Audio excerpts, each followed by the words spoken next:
Hello guys, may ayusin na naman tayo, isang sharp na oven. Ang problema nga daw nito ay pagsaksak pa lang ay nangangamoy sunog na. At saka hindi pa nakasit yung timer. Umiikot na yung fans. Dapat kasi hindi pa iikot yung fan kapag hindi pa nakasit yung timer. So itong mga alikabok guys, isa din itong dahilan kung bakit nangangamoy sunog. So ang gagawin nga natin dito ay lilinisan natin ito guys. Saka sinecheck din natin yung mga connector, isa din sa dahilan kung bakit nangangamoy sunog, no? So chinek na natin at wala naman tayo nakikitang sunog. Ang dahilan kasi sa pagkasunog ng isang connection ay lost contact, so okay naman. So dito guys, tinanggal natin yung control. So nakita nga natin, no? Parang nabasa guys, corroded na, saka marumi. Ito ata nagsishort guys, kaya ito ang nangangamoy sunog.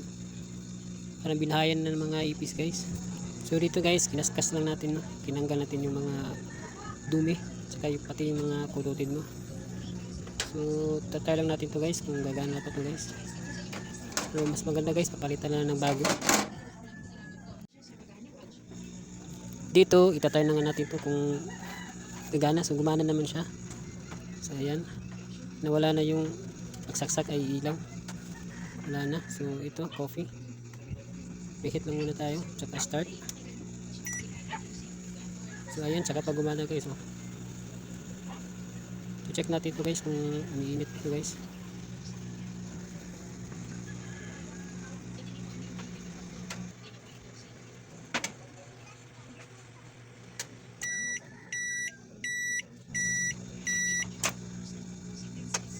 Dito guys, nag-try nga tayo, no? So papansin nga natin guys na parang walang init guys.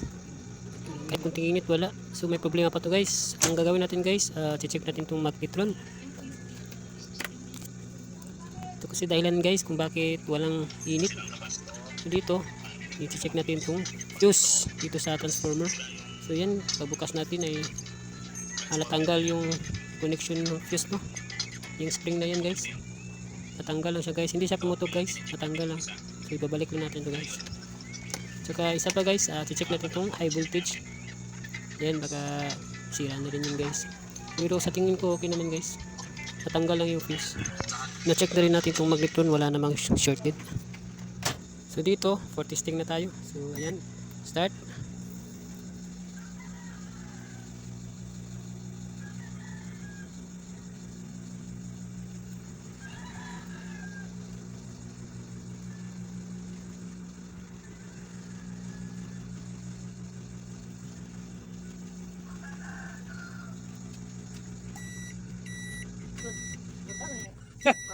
Hindi ka sa unang pagkakagawa dito ng advertisement to. Hindi mo siya nakita itong nagkabira. Ay, chika siya. Kulit ito? Saan na rin? Dito guys, okay na yung oven, no? So mainit na siya. Mainit na. Okay na siya guys.